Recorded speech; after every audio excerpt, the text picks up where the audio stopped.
Okay, hi guys, and we are live back with This is an IT Support Group. We're joined again by Lewis Pope, head nerd at Enable. So if you Happening haven't met head. Lewis before, do you want to have a little quick introduction of kind of what you do over at Enable? And yeah. So for anybody that's not been subjected to the accent yet, I'm Lewis Pope. I'm one of the head nerds at Enable Education Advocacy for the MSP channel. My focus is on security, our MDR platform, but very much a wealth of knowledge, experience, and resources on my team from people that have been in the MSP channel or the IT professional roles for a very long time. I think there's 8 of us, and combined, there's like 130 years of experience between all of us. And that's really what we're here for. We are here to be accessible mainly to the MSP channel, but not exclusively, for our knowledge. The fact that we get to hear from multiple MSPs, not only the MSPs that are leveraging Enable solutions, but the broader channel, the trials, tribulations, what's working, what's not working. We get to hear a lot of it, and we get to process it, internalize it, and offer it back out to others so that we can hopefully everybody can benefit from the wisdoms and the hard learned lessons without having to go through the process of yourself learning fire bad. Brilliant. So we're going to be talking today about FedRAMP. And from the beginning, I think a lot of the audience probably won't know what that means, what FedRAMP is, or any clue about FedRAMP. Anyone who's kind of spent some time researching or managing a cloud hosting provider over the past few years, you've likely come across FedRAMP or FedRAMP equivalent hosting. So if we start from the top, Lewis, what is FedRAMP? So, like almost everything that is government or compliance related, it is an acronym for the Federal Risk and Authorization Management Program. It's managed by the U.S. General Services Administration and receives and the Joint Authorization Board. Those are a lot of things you really don't need to know or understand about who's managing it and who's responsible for it. More so, it's just that this is at its core U.S. government programs that a program that represents a standardized approach for cloud security services.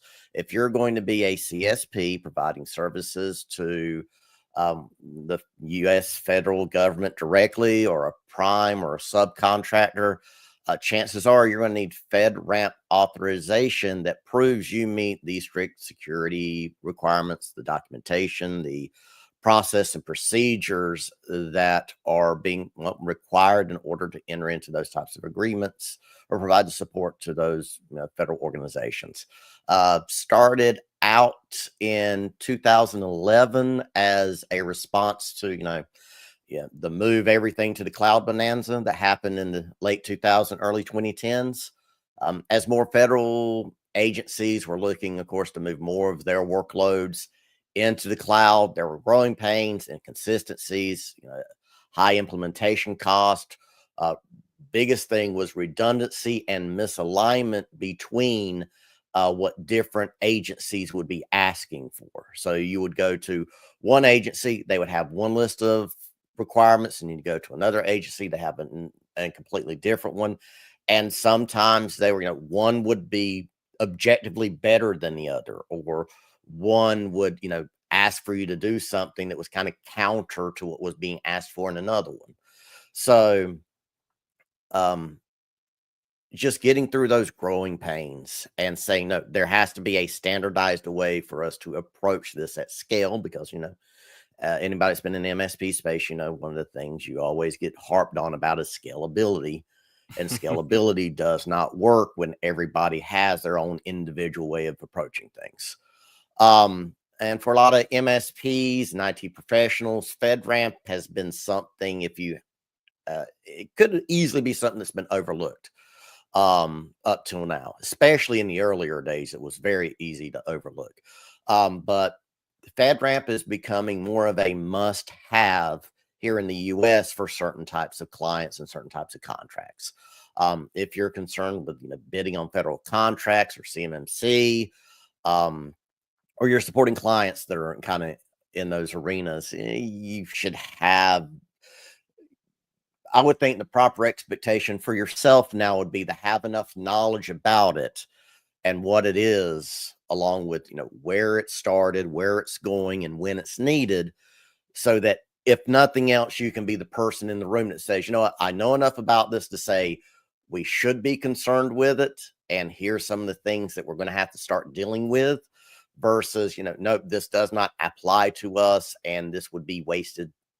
Would this represent wasted effort for us? Because if we go through all this trouble of pursuing, the ability to sell, market, on FedRAMP, is that actually a good business outcome for us? Not being able to add one more compliance checkbox to the list of what you can be compliant with, or what you're doing, or what you're offering to help your clients or your own organization come into compliance with. FedRAMP is one of the few of, you probably shouldn't pursue it unless you're being forced to pursue it. Whereas there's other standards and other regulations. There's nothing that says that you must follow. We'll pull from something else that everybody should be familiar with: CIS controls, the CIS security controls. There's no contract anywhere that's going to say you, by law, have to follow those, but it's still a good idea to follow all those because of the positive results you get on the other end of it, and it is something that is marketable and sellable on. But the FedRAMP stuff, usually nobody's going to be interested that you offer that unless they actually need it. Yeah, I think in the UK, I'm trying to make a comparison, as we mentioned, but just before the stream. We've kind of got an equivalent from our government. It's not specifically to cloud providers, but it's for kind of all organizations, and it's kind of surrounding protection of data. And we kind of have two main levels of that. We've got they call it cyber essentials, and we've got cyber essentials as like a basic tier, which is fairly cheap and accessible for businesses to kind of comply with basic education and obviously how they handle data and the customer and clients' data. And then we've got the Cyber Essentials Plus scheme, which is actually audited. And we've got more of a hands-on there. It's much more difficult to actually access, and the security controls have to be a lot higher. And I was just kind of wondering, how would we relate FedRAMP to other existing frameworks or kind of compliance mechanisms? Okay, so with Cyber Essentials and the Cyber Essentials Plus, they are not as extensive and broad reaching as some of the controls that are being asked for in FedRAMP. Even though FedRAMP is purely just focused on cloud, there still is a lot more being asked for in it than the totality of what's in like Cyber Essentials, Cyber Essential Plus. It's just the core thing of, are you going to read everything you need to know about FedRAMP? It's going to be a book. If you're going to read everything you need to know about Cyber Essentials and Cyber Essentials Plus, I think it's covered in like, 20 pages of PDFs. Yeah, It's not a lot. But FedRAMP but doesn't mean it's not valuable. Doesn't mean that it's not, Cyber Essentials, Cyber Essentials Plus isn't it's a something. it's a base layer, really, isn't it? It We'll is. call it. It's good cyber hygiene. I always kind of, for MSPs that ever ask me, what should I be doing? I'm always like, well, are you in the UK? Cool. Go. Cyber Essentials Plus is what you should be building. Even if you're not going to get audited, or you're not going to go through the process, it's like, as an MSP, this is what your minimum viable program should look like. Regardless of what the risk profile of your clients are, because they might not have that high of a risk profile that they warrant needing Cyber Essentials Plus. Yeah, from the business point of view, it's a missed opportunity. It's a missed billing opportunity. So I always kind of say Cyber Essential Plus should be your baseline. CIS controls implementation group 2 should probably be your baseline as an MSP, because it represents margins, opportunities, but also risk and liability reduction. But kind of relating FedRAMP back to some US items, FedRAMP is actually based on the NIST 853 publication, which is Security and Privacy Controls for Information Systems and Organizations. Even though it is a US centric thing, I always say there is nothing preventing you from grabbing this and saying, wow, this is a lot of good. This is good. This is useful. I should probably be following a lot of what's in here. And you'll find that if you're doing that, you're also, this also aligns with like ISO 27001 for like the documentation process and procedures, or ISO 27002, whenever it's like talking about individual, getting down into configurations and implementations. But FedRAMP is the cloud specific implementation of the Federal Information Security Modernization Act. I'm on a roll here remembering all these. So that's FISMA, and FedRAMP is specifically the cloud focus of FISMA. But and within that, there's the 853 publication, but then the 80171 publication, which is the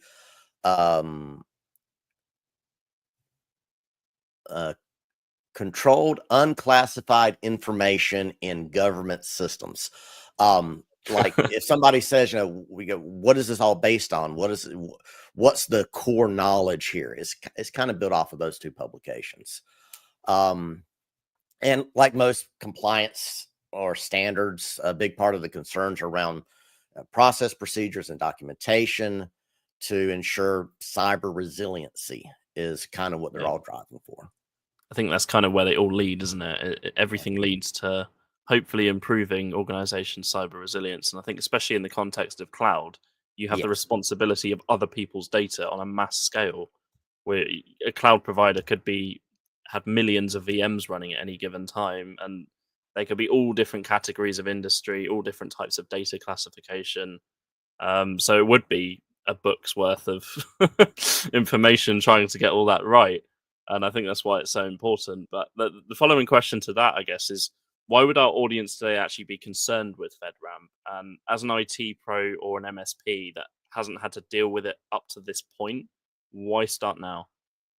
Okay, so even if you're, you're not in the US, or you're in the US but you aren't directly contracting with the feds, the influence of FedRAMP is still expanding. Private sector organizations, especially anybody that's in a regulated industry, they are starting to borrow FedRAMP principles, even though it's isn't anything legally requiring them to implement and deploy on FedRAMP accredited solutions. And actually, there is even some stops that prevent you from deploying into certain FedRAMP environments if you don't have authorization for it. But they're still starting to borrow the same principles and requesting that the same principles be followed and the same controls be implemented. There's also a chance, you could be pulled into a FedRAMP conversation at some point. Either because someone saw it, somebody in the management side saw it on a request for a bid for contract somewhere, and they think, well, hey, this looks like a good business opportunity. This looks like something we can charge extra for. Or someone thinks turning, or you got somebody who thinks that turning the dial to 11 for all security controls is a good idea. Being prepared to talk about why you do or don't need it, or to be concerned with FedRAMP, can save a lot of wasted effort and speed up, or conversely speed up implementation of the security controls and the compliance and the process and procedures that go along with it. Also, it does represent, career improvement opportunity, career advancement for the individual. Anytime you can become the subject matter expert on something, the more opportunities you have to shine, and the more opportunities you're going to find yourself in one of those right place at the right time situations. And that's one of the things that, depending on where you are in your journey as an IT professional, how you've gotten to where you are, there is a certain amount of, I work hard, I know all these things. Why aren't I recognized? Why am I not getting advancement opportunities? And a lot of that is you simply you had to be at the right place at the right time with the right piece of knowledge. And this is one of those for me that it's just like, for the 3 hours or 5 hours of time you can spend really educating yourself on it, it's not going to change a lot. It's not going to be a moving target. It's already, it's written, it's codified, they're Yeah. following it. Just spend that little bit of time, be the expert on the team, and see if it does generate opportunities for you in the future. There's not a and it's like everything, there's not a master certification out there somewhere you can go pursue for it. It's a so it gets you into that question of, do I need to have the certification, or do I have the knowledge, or do I need the experience, or do I need the, and it's always one of those things of FedRAMP is a good example of one of those things. You're going to bring the experience and the knowledge about it. You're not going to be bringing a certification about it. Yeah, and I think kind of on that topic of maybe opportunities or competition, do you think FedRAMP is a opportunity or maybe a threat for smaller IT providers? And could early adoption maybe or awareness of it even give them a competitive edge over other vendors or MSPs? It can be, because let's say it comes up as a hard block. You're coming up and there's a contract you're going to pursue, or a client you're going to pursue, or there's a contract bid coming up, and it's a hard line in the contract, must be FedRAMP accredited. That's of course going to be something that's going to hold you back if you're not willing to go participate. For MSPs, that is a challenge, because not most MSP channel vendors and most MSP tooling is not friendly to FedRAMP. Because what you need is an MSP and accessibility so that you can scale, and is counter to a lot of what FedRAMP is going to force you to have to do. So there's Yeah. a challenge for that. And then also there's the, some FedRAMP comes up and it's not a requirement. Somebody is just saying, hey, I saw FedRAMP. FedRAMP looks like a good thing. I want you to implement FedRAMP. It's one of those things of, well, does somebody have the ability to say, we don't really need to put you on FedRAMP, because if we put you on a FedRAMP accredited solution, that means your cost goes up 7 times. How Yeah. about we go for a FedRAMP compliant offering, where we're doing everything that's required underneath FedRAMP? We're just not paying for that accredited, verified FedRAMP hosting. And sometimes that is good. That is good enough. Um, and then there's also the, well, maybe we don't need to do FedRAMP. Maybe we just host this internally. And Mm. then all the FedRAMP stuff goes out the window. So being able again, having enough knowledge about it, when you need it, when you don't need it, how, I don't want to say how you get around it, as in you shouldn't do it, but whenever it comes up, how do you say, no, we don't need it. We can do all the things, but we don't need the FedRAMP accreditation. Yeah, I mean, are there any kind of myths or any information about FedRAMP that you would say hold those smaller IT firms back from engaging with it further? Is there any kind of, you mentioned those hard blocks in contracts, but is there anything that might throw IT providers off, especially in the smaller game, when Yeah, kind I of mean, approaching contracts? it's one of the initial ones is just licensing cost. If you're going to help that, and it's also not really knowing how to approach what's actually being called for. Um, you may have a prospect you're looking at that has a contract bid coming up, and you look at the contract language, and you don't see anything in there that really requires you to be FedRAMP compliant, but it requires that the line of business application that your client is using needs to be FedRAMP compliant. So there's times when you're just in the advisory role, telling them that, we need to scope this correctly. We cannot, There is no need for us to move all of your work into a FedRAMP hosted service, because if we do that, then again, your costs go up 5 times, 6 times, 7 times, and for what benefit? Yeah. And that's I think that's just a big challenge for the smaller ones, is that initial sticker shock that goes with, oh, if we're going to move all their SharePoint into GCC high for Azure, we're looking at, and again, we're looking at something that small business cannot afford that cost. So then they're put on the line of, well, do we even pursue these contracts or not? And that's something we've seen. I mean, we're seeing that here in States off of a lot of things, but that kind of tends to happen over time with everything. Yeah, I guess that kind of brings us into the next question, which we've sort of touched on just now already. But most often, when it actually comes to FedRAMP, the big players, kind of like AWS and Microsoft Azure, they all come up in the conversation. And is FedRAMP something that only these large organizations can handle? We mentioned there was a lot of overheads with the information that you need, the pricing, getting all your staff up to speed to actually get FedRAMP accredited in the first place, going through all the auditing and all the testing. Is it kind of a hard no? Is it still possible? What's It's FedRAMP done to allow those smaller people in the game? Yeah, it's still possible even for the smaller ones in the game, but you kind of have to take it from the approach of, you know, uh, we must consume this FedRAMP service. If you're on the MSP side, you can't look at that cost and think that's your cost to try and figure out so you can massage some margins into it. Yeah, That is simply a no, no, no, no, no. This is what you put in front of the client and say, you must be here. This is what it costs. I'm going to make my money on you managing it for you.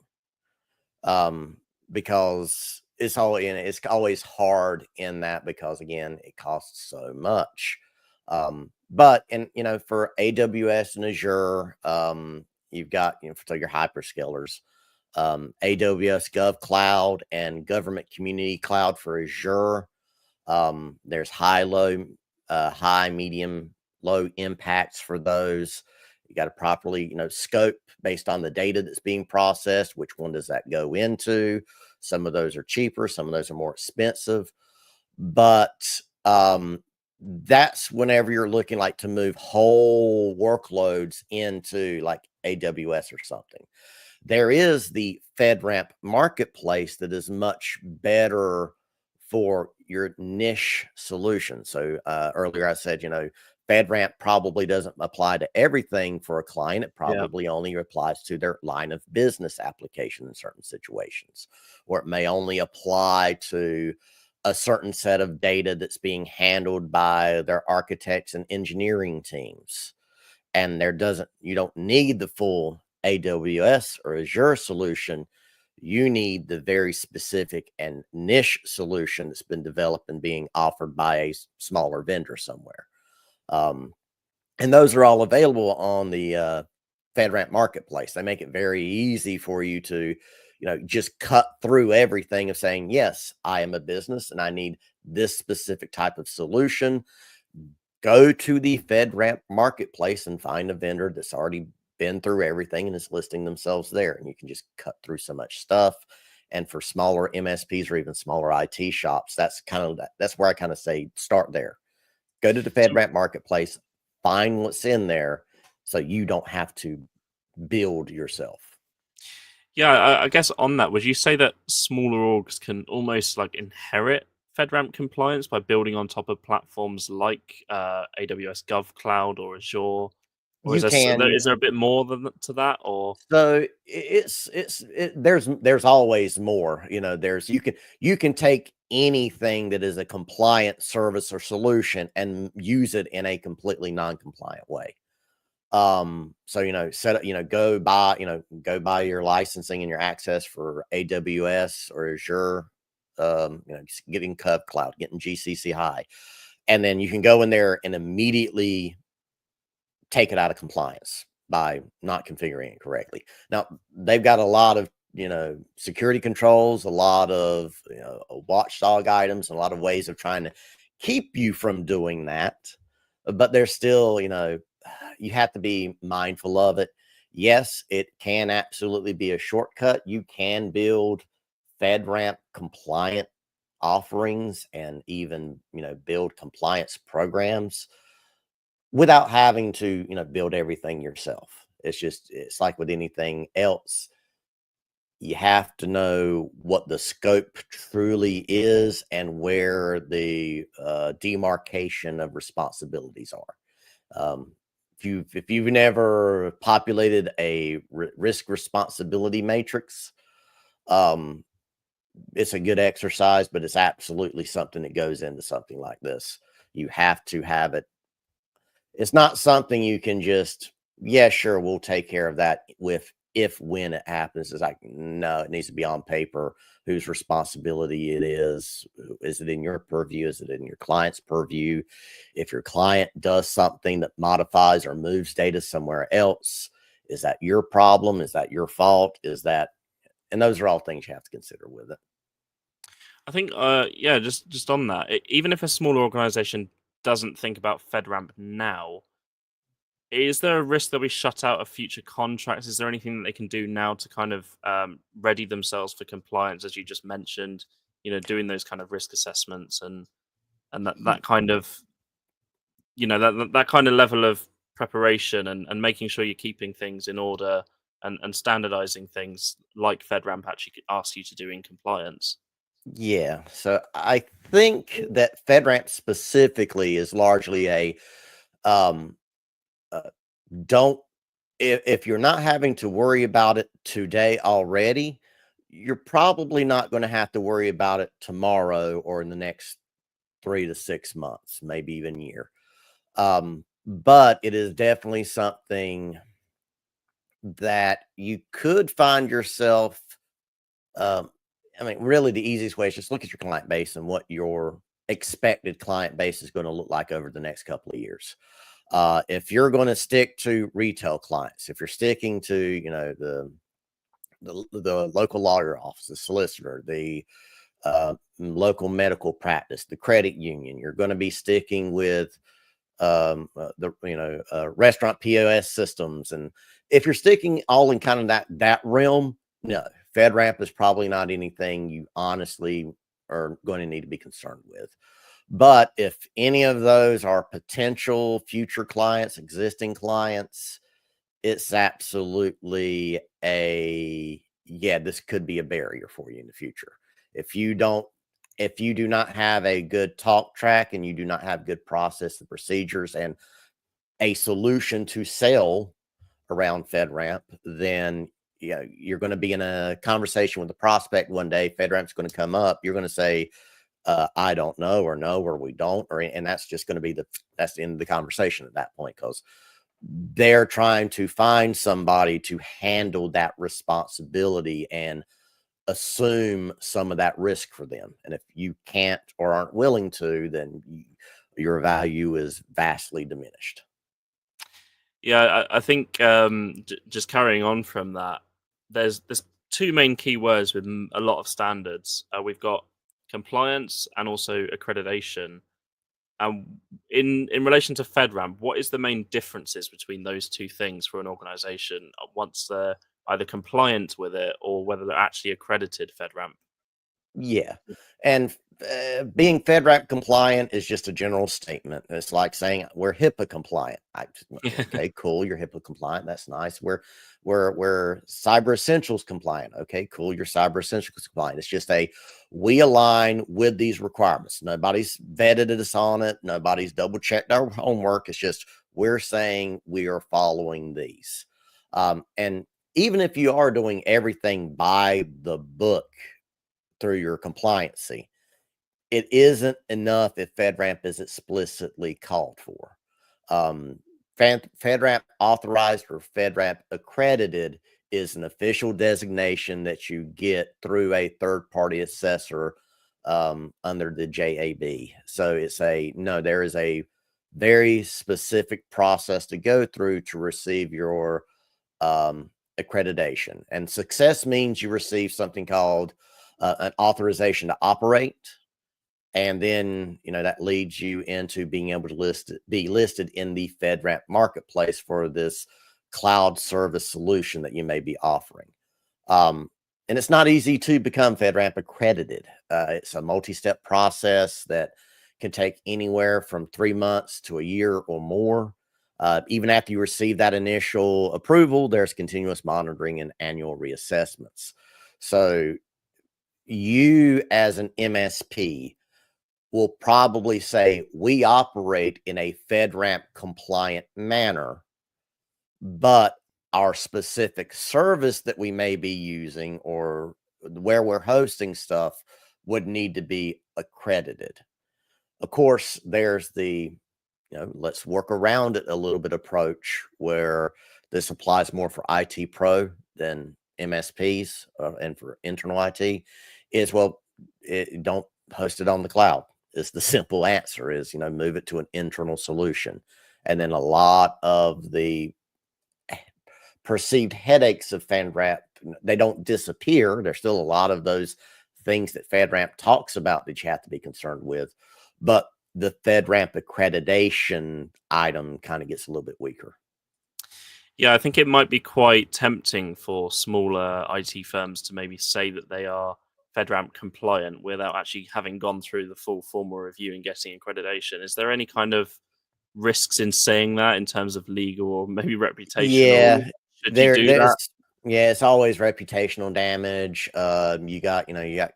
You sold more than you could deliver, which happens with any type of compliance, any type of standard. FedRAMP is probably one of the more dangerous ones to do it with, because you're getting into who was it? University of, I cannot remember it, so I'm not going to guess on it, but there was a U.S. university, a co-program, there was something. There was a program being run in joint with a U.S.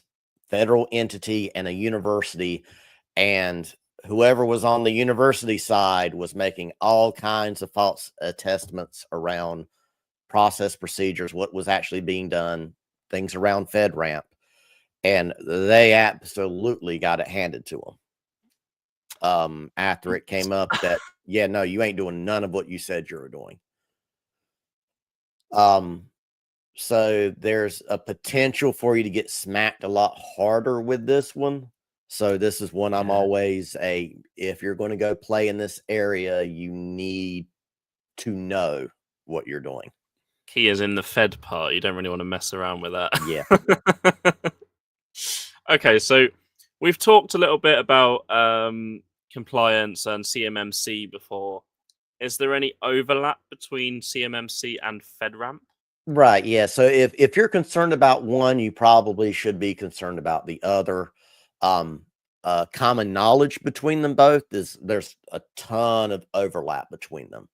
And in fact, CMMC, so we had the original FISMA, which is saying this is how we should be approaching cybersecurity and security in general and how we want to improve things.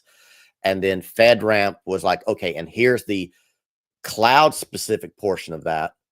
And then CMMC came back out again, further scopes. Like, no, there's a whole scope of things we want to be concerned with. And there's a lot of common knowledge here. So CMMC and FedRAMP both rely on NIST 853 and NIST 800-171 as their, base documents, as their guiding knowledge. And what you're going to be asked to do in one, chances are you're going to be asked to be done in the other. So those are they are not the same thing, but there is tons and tons and tons and tons of overlap between them. I don't think there's any other kind of as strong of an overlap of what's being asked for between any other kinds of, compliances and standards. There is one more to this that's kind of been added, but it's not being run by the feds and it's a private thing, is StateRAMP. So just as here in the States, years and years ago, nobody in IT would have had any clue what NIST was. Nobody would have, taken the time to follow anything from them. And it was purely reserved for federal agencies.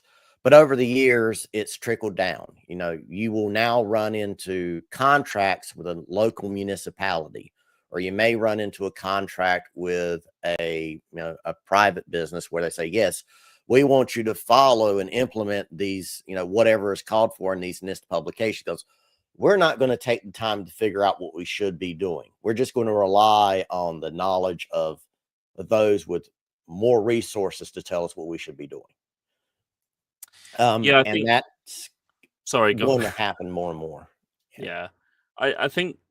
How do the actual assessments compare then? So is getting a FedRAMP third-party assessment audit kind of like a CMMC L2 audit, or are we talking completely different beasts here? It's a different beast, but it's probably closer to level 2. It's probably, I think, a good one is if you've ever been through an ISO 27001 audit. Yeah.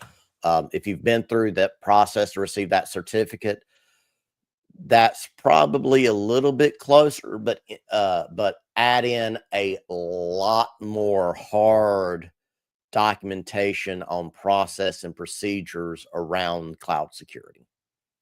So you're going to have to offer up a lot of information you probably don't want to offer up, but it's the price of admission.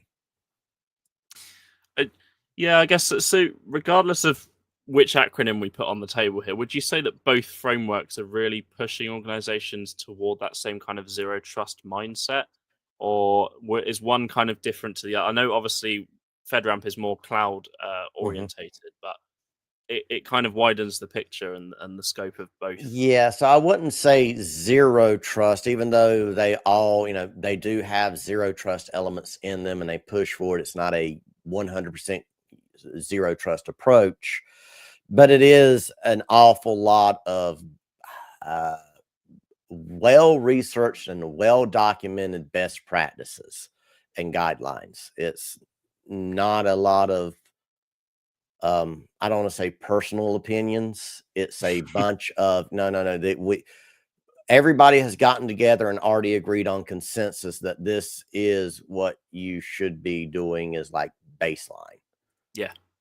So it's not that hard to look at them, crosswalk it, pick any compliance, any standard, any framework, and start, doing a crosswalk between them of, well, what's common between them, and there is always common elements.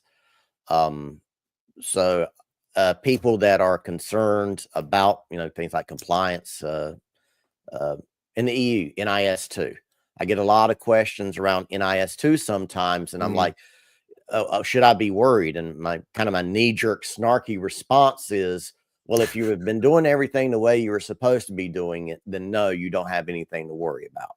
It's not asking for anything new. It's not asking for this new weird technology solution or tooling set that you've never heard of before. These are all things that pretty much everybody would agree has been agreeing to for many, many years now that, yeah, you should be doing these things. Yeah. So I guess we're overlapping so many frameworks now. We've got CMMC, FedRAMP, we've got NIST, HIPAA compliance, even we've mentioned. How, from an MSP perspective, which is the majority of our audience, how do they even start tracking all of this without going absolutely mad? I think the one of the important things to do is, always recognize it as an opportunity, not as an impediment. And this may be the time. First is make the decision in the evaluation. Do I have the skill? Do I have the talent? Do I have the people? And do I have the potential client base or the existing client base where it makes sense to pursue any of this? Go ahead and just figure out the dollars and cents from the business point of view of, if I do this, does it yield me benefits for the business? Yeah. But then it's also into the simple fact of, even if you did that and it says, oh, wow, yeah, well, there's a lot of business opportunity here for us. the time, the effort, what does it take to implement? It can be, it's can be a good thing, or it can be something you start down the path of and you completely ruin it and you take reputational impact because of it. So it's a hard thing to get into, but if you can get into it, it represents a lot of opportunity. And as a MSP, that if you're deciding you want to pursue this and get into it, I think the bigger thing is just realizing that this now has to come. This might be something that's, well, actually, it's not might, it is. This is not something that you just add as a new line item. Yeah. This is something that means you have to change business operations. It's something that means you have to change at the core some of how you operate. If you're going to offer services to somebody that is subject to FedRAMP, guess what? You got to have, who's going to have access to that information on your team? Are they a foreign national? Have they been through a background check or not? There's a lot of extra stuff that starts getting added to it there. And then you also have on, just that part of, well, we have to change our operations.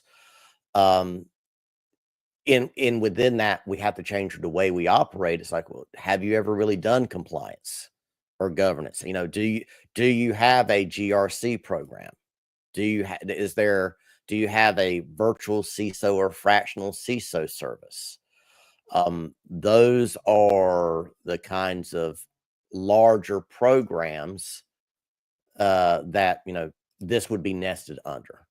And not a lot of MSPs that are, I don't want to say good at this, but the MSPs that are successful in this are usually running it underneath a larger GRC program or vCISO type program. Yeah. So let's just say I was an MSP who was maybe already compliant with one of these frameworks. Does that give me the competitive edge when I'm bidding for work for a different one? What kind of does it make it easier? Say if you've already got FedRAMP One, or you've already got a lower kind of say even in terms of CMMC, you've got through one. How does it make it any easier to get to the next one, or is it completely different? You have to start all over. yeah, no, it is. It is good to have them because in some situations you're able to point to your current efforts and work, and okay, look, we're in process, we're working on it, we're improving, and that can be enough in some CMMC situations. No problem. Then there's the ability for somebody comes up and they bring a certification to light, and they're like, say somebody says we have to, I'm picking Australia, Essential 8.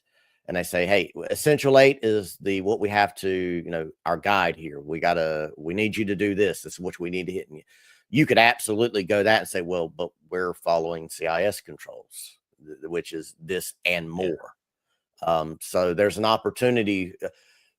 This gets into the crosswalking and cross mapping.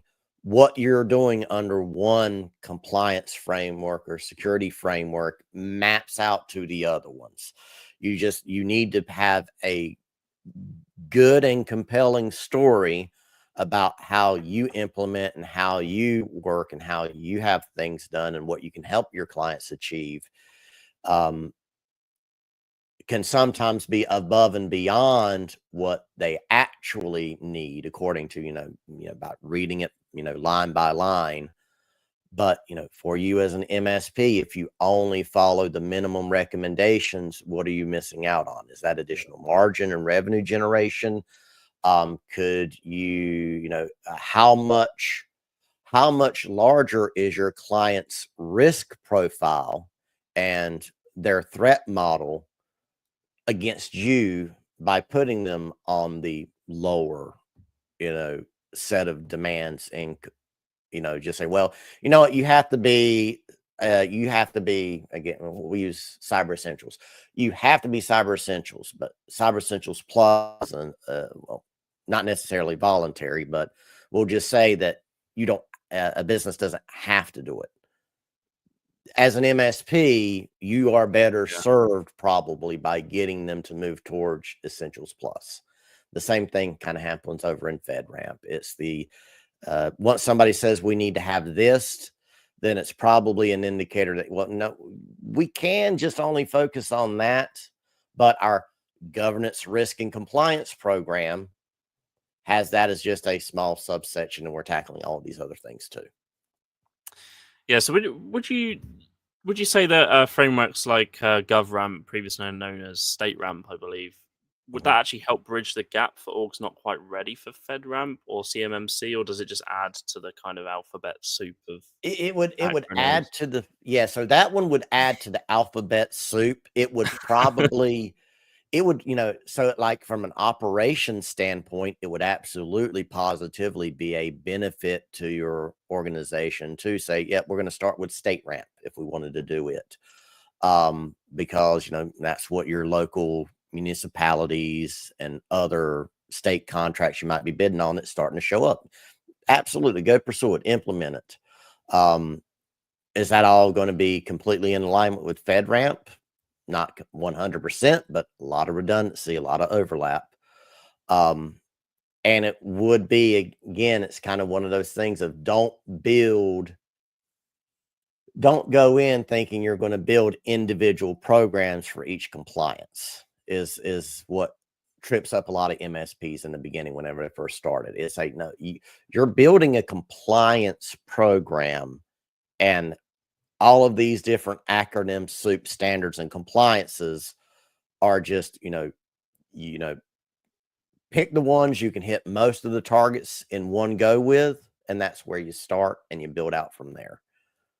Because I Yeah. always like saying most of the time, if you are an MSP or an IT professional following best principles, implementing according to kind of recognized guidelines and best practices, you're probably already doing most of what they're asking for. You just haven't taken the time to document it and um, get the processes and procedures and you're really uh, challenge for all MSPs. The knowledge is rolling around in somebody's head, but it's not. It's the Yeah. danger of somebody having the knowledge and the business having the knowledge. And this is definitely one of those things of these programs have to be the business has the knowledge, not that talented individual you have on staff. Exactly. So we've probably only covered a really small portion of what someone needs to know when it comes to FedRAMP, even though we could talk on this for hours. But if someone wants to learn more, where and how they can take advantage of that knowledge, um, where would you lead them? So the first thing I would say is always the go to core knowledge. Um, go read, especially if you're on the technical side. If you're on the technical side, absolutely go read the NIST publications, 853 and 800-171, and just pour through those and just build yourself out a checklist of, do I know how and am I capable of implementing these security controls and these processes and these procedures, and just work through it of, yes, I can do that. Yes, I can do that. Oh, no, I don't have this knowledge. Let me go gain this individual knowledge. From like the certification point of view and, proving you have this knowledge, this is another one that as well. There's not a, just like with, here in the States, there's not a HIPAA certification. Um, there's not something specific that you go get from like the Department of Health and Human Services that says, yes, you are certified for it. FedRAMP's kind of the same way. For like the individual. So your certifications like CISSPs, Certified Information Security Services Practitioner, that's a good one. Any of those higher level managerial or business processes type security certifications are good here. But if you're on the technical side again, focus on the technical side. Do you want the broad knowledge of everything? Then, maybe an SSCP, a System Security Certified Practitioner. Or if it's like really specific, then, if you're really going to be FedRAMP and nothing else, then go get your cloud security certifications. And pick and choose the vendors. If you're an Azure house, if you're an AWS house, go pursue their individual certifications and certificates that they may offer. Wonderful. So I guess we're coming up on time now, but I'd just like to mention that if anyone watching would like to learn more about what Lewis and Enable are up to on the security front, you can book a call with someone on their team. I'll put a link down below just here. Have a chat with them and see how they can help you out with your security requirements. And Lewis, is there any comments you'd like to make on that? Oh, just that, we're there's a wealth of resources over on the Enable side. We have, the education advocacy, the ability for you to tap into just this wealth of knowledge and experience of what's actually happening in the field with MSPs on the Head Nerds. We're great for that. You can find us out on LinkedIn. You can reach out to us there directly. You can find me every once in a while on Twitch doing live coding or something. But then for Enable, the products and services we offer over in Enable, we're giving you the ability to streamline and implement major security programs without having the concerns of payroll and staffing. But we're also very big on the whole, we are running headfirst into the operations and security convergence. Anybody that's been in IT long enough knows that there was, it used to be about operations and uptime, and then more and more security got implemented. And then at some point, security got too big to be part of operations, and it got spun off to its own stack, its own individuals, its own staffing. But that correction's been happening of, oh, no, wait, the left hand and the right hand have to talk. So operations and security, we're very much, focused on that, making sure that you can implement your operational goals in secure manners through either our unified endpoint management we have available. So that's Mac, Linux, PC, Apple Business account integration, so you can do Apple mobile device management. Our MDR offering, which is a SIM into an XDR, into a SOAR, into a 24/7 SOC engagement you can consume. We're getting you to where, even if you're on the entrepreneur side of, you're IT pro, but you want to get out into the MSP space, we've got the tool set and the support you need to be able to, if you want to be that one-man operation to start, we can get you there in a way that's, feasible for you, and you don't have to worry about, oh, what am I going to do when that 3 a.m. call comes in and there's a breach of the client? We'll be able to reinforce you there. Wonderful stuff. And if anyone watching would like to find you directly, Lewis, how can they reach you? You can find me out on LinkedIn at The Security Pope. And you can also catch me out on Twitter underneath the same. No VODs, though, so you won't be able to find any old stuff. It's just going to be, if you catch me while I'm doing live coding, you can catch me there. And of course, you email me directly if you ever want to, lewis.pope@n-able.com. Wonderful stuff. And Lewis, thank you so much for joining us again for another great live stream. All right, Ed, been a pleasure as always. Cheers. Take care, guys.